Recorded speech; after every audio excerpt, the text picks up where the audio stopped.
बिस्मिल्लाहिर्रहमानिर्रहीम। जंबा साहिब के खिलाफ अक्लो मंतक मुतालबे का मुस्कित जवाब, किस्त नंबर 2।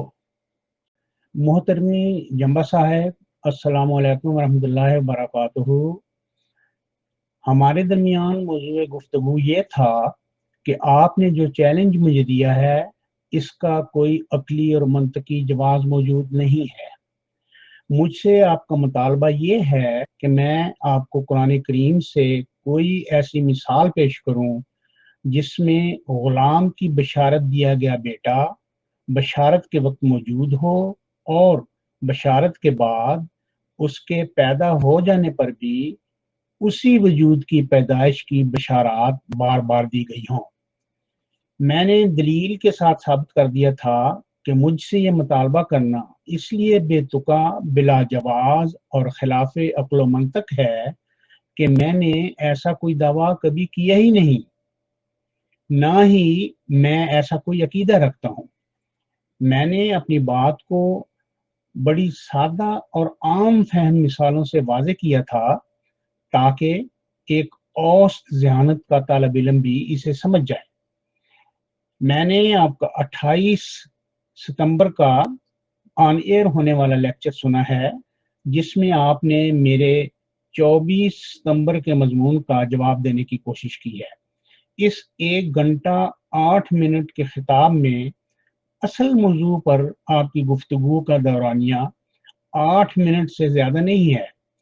ऊपर का 1 घंटा या तो आपने की हुई बातों की दोहराई में सर्फ किया है या कती गैर मुतलक बातें की हैं जिनका असल मौजू गुफ्तगू से कोई ताल्लुक नहीं, और पंजाबी जुबान में इसे नए कट्टे खोलना कहा जाता है। आप मेरी इस दलील को रद्द नहीं कर सके कि मेरा जो अकीदा और दावा ही नहीं, इसके सबूत की कोई कुरानी मिसाल मुझसे तलब नहीं की जा सकती। ये ऐसे ही है जैसे आपसे कोई कहे कि चंबा साहिब, आप कुरान करीम से कोई एक ऐसी आयत पेश करें जिसमें मोमिनों को खंजीर खाने का हुक्म दिया गया हो। क्या आप ऐसी कोई मिसाल पेश कर सकते हैं? खंजीर का गोश्त खाने का जब ना आपका अकीदा है और ना ही ऐसा दावा है, तो फिर क्या मेरे ऐसे किसी मुतालबे का कोई अकली और मंतकी जवाब मौजूद है? नहीं, और हरगिज नहीं। बिल्कुल इसी तरह आपने जो मुतालबा मुझसे किया है इसका भी कोई अकली और मंतकी जवाब मौजूद नहीं। ये हकीकत हर साहिब फहम इंसान को तस्लीम करनी चाहिए।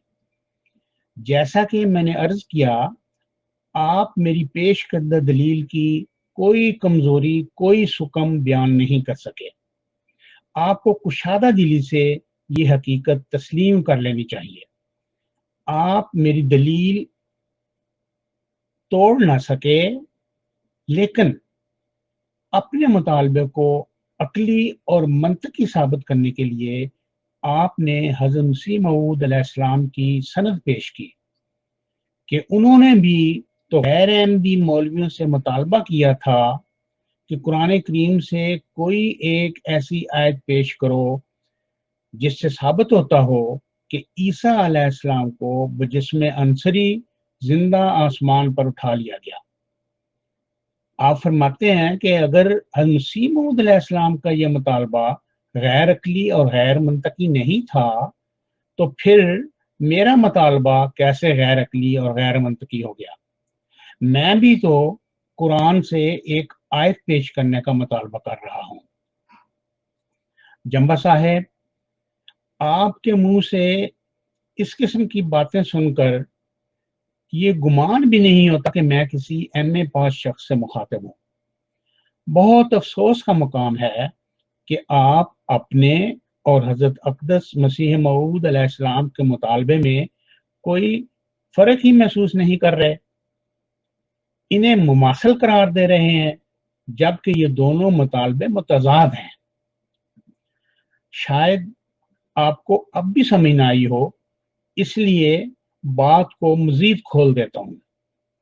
حضرت مسیح موعود علیہ السلام غیر احمدی مولویوں سے حیات مسیح کے حق میں قرآنی آیت پیش کرنے کا مطالبہ اس لیے کر رہے تھے کہ حیات عیسیٰ علیہ السلام ان مولویوں کا عقیدہ تھا، اور حضرت مسیح موعود علیہ السلام کا یہ مطالبہ عقل و منطق کے عین مطابق تھا کہ اپنے عقیدے کے حق میں قرآن کی کوئی آیت پیش کرو۔